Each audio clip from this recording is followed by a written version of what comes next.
serentak, dan itu sah-sah saja menurut saya, sah-sah saja. Contohnya misalnya kasus teman-teman yang melakukan tanda Quran di jalan,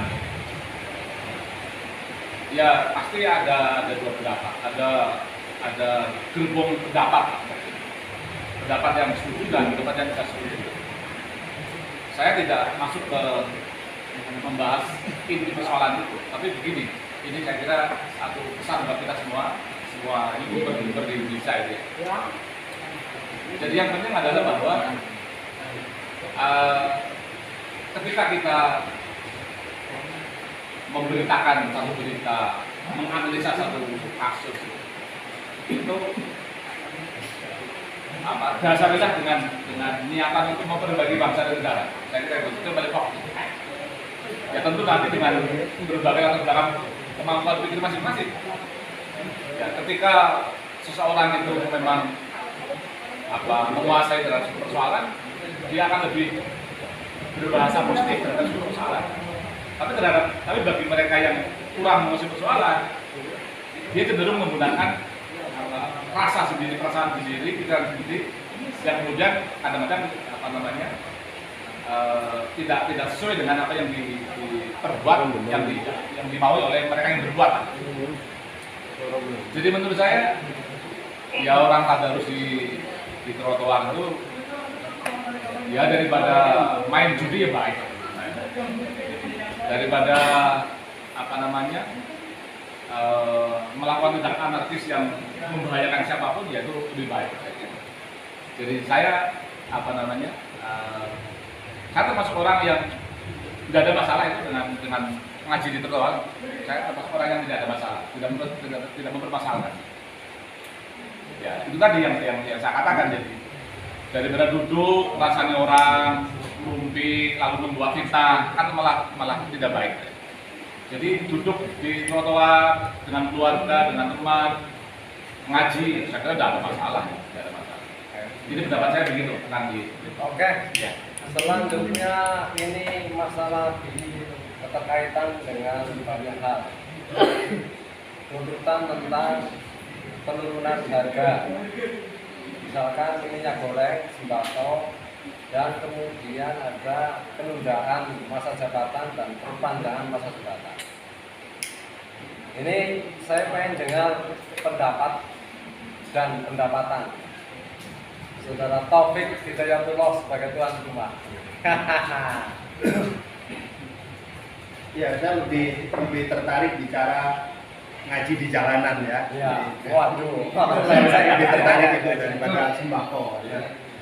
Begini ya, bukan secara pribadi benar ya. NU itu gelar istighosah kubro berkali-kali.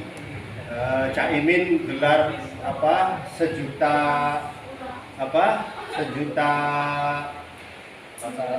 bacaan Yasin, sejuta Yasin se-Indonesia berkali-kali, termasuk juga sejuta sholawat naria. Tidak ada yang jadi masalah, karena apa? Penyelenggaraannya memang dilakukan lil ibadah. Kalau ini gerakan-gerakan yang kemudian hari ini menggunakan Al-Quran sebagai jargon, mereka memang sengaja ketika kemudian ada pelarangan terhadap kegiatan ini, maka mereka akan membuat isu bahwa rezim ini melarang orang baca Al-Quran. Problemnya, karena hampir di seluruh daerah penyelenggaranya itu kalau tidak ex-FPI, ex-HTI.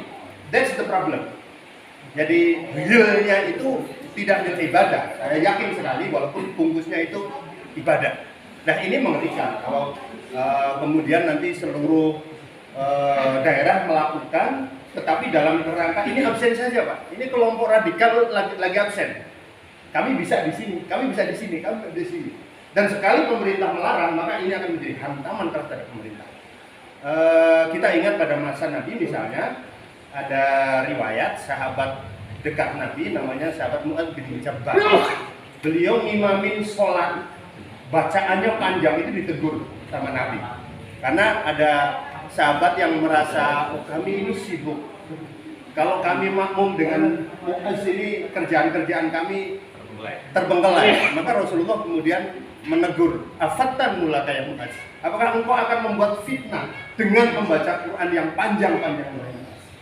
Nah, padahal kita tahu sahabat Muaz ini memang barok, memang alim, itu saja kemudian kalau dipandang dalam tanda petik ini meresahkan, itu ditegur oleh Rasulullah.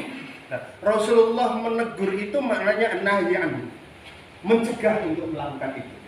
Maka mohon maaf kaki gubes,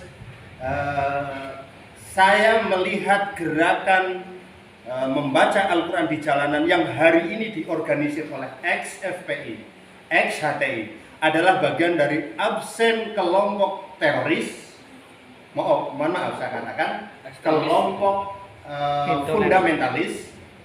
Kalau saya katakan teroris, apakah mereka sudah melakukan action untuk itu? Ya kalau belum, kelompok fundamentalis Islam yang ingin melahirkan jargon kembali kepada Islam dengan cara-cara menghadirkan Islam dalam pengertian kulit, ya, Islam dalam pengertian jargon-jargon di masyarakat. Dan jujur aja, kalau ini penyelenggaranya bukan mereka, nggak masalah. Muhammadiyah melaksanakan kegiatan-kegiatan kayak gitu nggak masalah, karena kita yakin bahwa antara hati, mulut, dan otak pikiran mereka tidak mengarah pada upaya untuk makar terhadap negara. Makar terhadap negara itu bohong. Famam bagha, siapa saja yang melakukan bohong, faktulu, boleh dibunuh. Wah, jadi Ngeri-ngeri. iya, jadi ngeri-ngeri. Berarti ini fenomena ya, Kiai? Iya, Fenomena ya? secara pribadi betul yang dikatakan Kiai Imam Durori. Secara pribadi tentu saya tidak merasa terganggu dengan orang baca Al-Quran. Tetapi kita bicara Siapa yang menyelenggarakan? Ya, siapa yang menyelenggarakan, ini yang jadi problem. Mohon maaf loh ya, dulu ada sahabat membuat masjid Dirar, yang itu digunakan untuk menyaingi Masjidun Nabawi. Rasulullah memerintahkan untuk bongkar, bakar, bongkar. Nah, artinya apa? Niat yang muncul untuk membangun masjid memang untuk melakukan hal-hal yang dipandang tidak bersih untuk agama bersih. Sama, saya memandang, mohon maaf sekali sahabat-sahabat, mereka yang hari ini absen membaca Al-Quran di trotoar-trotoar, saya tidak melihat niat bersihnya, karena penyelenggaranya adalah mereka-mereka yang, mohon maaf saya katakan, memang jejak digital mereka terlibat dengan jaringan FPI dan HTI. Belum NII, karena ini NII juga gabung di sini. NII hari ini memanfaatkan isu itu untuk absen keberadaan mereka di berbagai wilayah, di berbagai daerah. Ini yang saya kasih Pak. Oke, terus artinya ini memang Taufik vs Imam. Wabillahi Taufik wal Imam. Antara Imam dan Taufik. Ini menggambarkan satu sisi pemikiran di Indonesia. Ada kecenderungan seperti Pak Imam, ada kecenderungan seperti Taufik. Negara Kesatuan Republik Indonesia.